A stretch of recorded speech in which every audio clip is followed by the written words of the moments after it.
اپنے اللہ سے کس طرح سے مانگنا چاہیے تو سنیے۔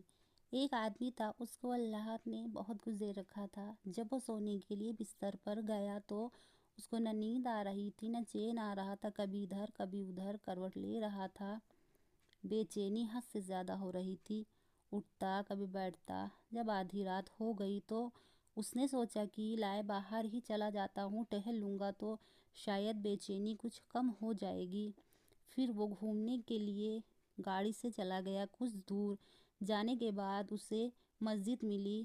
اس نے سوچا کہ آخر گھوم ہی رہا ہوں تو مسجد ہی چلا جاتا ہوں۔ مسجد گیا، مسجد پوری طرح سے خالی پڑی تھی، مگر کہیں سے کسی کی سسکنے کی آواز آ رہی تھی۔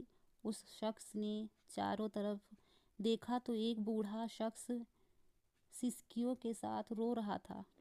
وہ شخص دوڑ کر اس بوڑھے آدمی کے پاس گیا اور پوچھا، چچا آپ آدھی رات کو کیوں رو رہے ہیں؟ وہ بوڑھا شخص بولا، میری لڑکی کافی دنوں سے بہت بیمار ہے اور میرے پاس پیسے نہیں ہیں کہ میں اس کا علاج کرا پاؤں۔ وہ گاڑی والا شخص یہ سن کر اس کے رونگٹے کھڑے ہو گئے۔ اس نے دل میں کہا، اے اللہ، اسی لیے مجھے نیند نہیں آ رہی تھی۔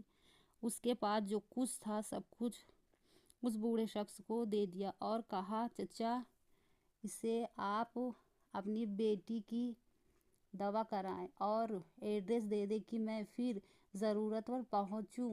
چچا نے کہا، نہیں، مجھے ضرورت ہوگی تو میں یہیں آ جاؤں گا۔ مسجد میں وہ شخص گھر جا کر رونے لگا۔